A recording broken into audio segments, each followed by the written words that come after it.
come from northeast Connecticut. It's a lot, well, not today, but traditionally a little bit warmer than it is up here. You know, southern New England, oak-dominated forests, dairy country. So I hear that you guys are dairy country up here as well. So it took me a while to figure out to calculate. You know, when we were talking about bushels of corn, you got to divide by 7. That makes sense to me. It's 22 tons an acre, 20 tons an acre, not 140 bushels. I don't do grain.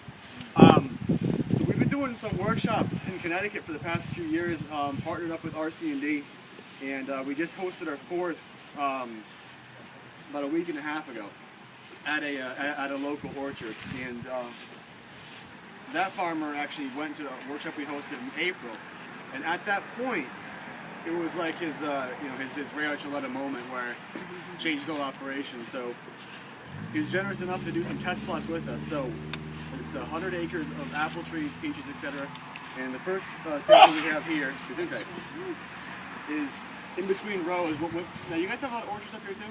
Yep. You know, when you pull a tree out of the ground, you can't plant it back into trees for a few years, you know, root rot and such. So what he's doing is he's been converting an acre or so into no-till pumpkins for a few years before he puts it back into trees. But to prep the soil, we did a 9-way blend drilled right into the existing grasses.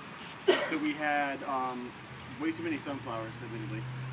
Sunflower, purple top turnip, radish, daikon radish, buckwheat, a few different clovers. I honestly don't remember the rates of those, and Sudan grass, and a couple other regular grass species. And that's what this is. 7 weeks of growth in Connecticut. It was drilled middle of June, and we took this sample about 2 weeks ago. This is basically just regular fescue, a little bit of red clover, which is taken underneath an apple tree. The last time the soil was disturbed was in 1932 when the tree was planted. This is a fairly well-managed pasture system, Jersey animals, very small operation. This is the pasture right next to that, right next to the watering facility. I didn't get permission to go on to the people that overgraze because they don't like me very much. And this is very typical lawn grass in New England. I'm sure that, everybody around here, we see lawn all over the place.